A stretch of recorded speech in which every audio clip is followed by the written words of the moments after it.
Israeli হামলায় মারা গেছেন গাজার নতুন প্রধানমন্ত্রী ইসমাইল বারহুম। পৃথক হামলায় প্রাণ হারিয়েছে আরও 12 ফিলিস্তিনি। ফিলিস্তিনের প্রেসিডেন্ট মাহমুদ আব্বাস অভিযোগ করেছেন, গাজাবাসীকে ধ্বংস করতে সুপেয় পানিকে অস্ত্র হিসেবে ব্যবহার করছে ইসরায়েল। এদিকে ইস্তানবুলের মেয়র ইমামোগলুকে আনুষ্ঠানিকভাবে গ্রেফতার দেখিয়েছে তুরস্কের একটি আদালত। বিস্তারিত কাজী শাহরিনের ডেস্ক রিপোর্টে।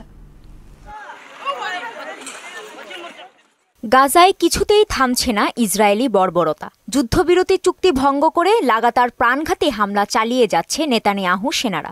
সোমবার ভোর থেকে চালানো ইসরায়েলি হামলায় গাজা জুড়ে নতুন করে মারা গেছে নারী ও শিশুসহ 12 ফিলিস্তিনি।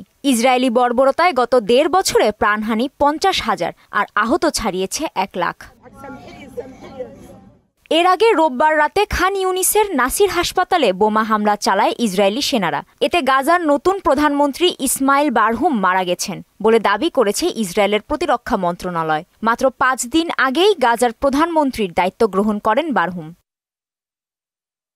ইসরায়েলি বর্বরতা নিয়ে দীর্ঘদিন পর মুখ খুলেছেন ফিলিস্তিনের প্রেসিডেন্ট মাহমুদ আব্বাস। বিশ্ব পানি দিবস উপলক্ষে দেয়া ভাষণে তিনি অভিযোগ করেন, ফিলিস্তিনিদের ধ্বংস করতে সুপেয় পানিকে অস্ত্র হিসেবে ব্যবহার করছে ইসরায়েল। গাজায় সমস্ত মৌলিক পরিষেবা বন্ধ করে তারা আন্তর্জাতিক মানবাধিকার আইন লঙ্ঘন করছে বলেও অভিযোগ করেন তিনি।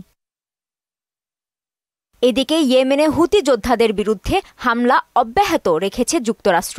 গেল কয়েকদিনের ধারাবাহিকতায় সোমবার রাতেও সাদা প্রদেশের সাহার ও সাকিন জেলায় বিমান হামলা চালায় মার্কিন বাহিনী। এতে হতাহতের কোনো খবর পাওয়া যায়নি।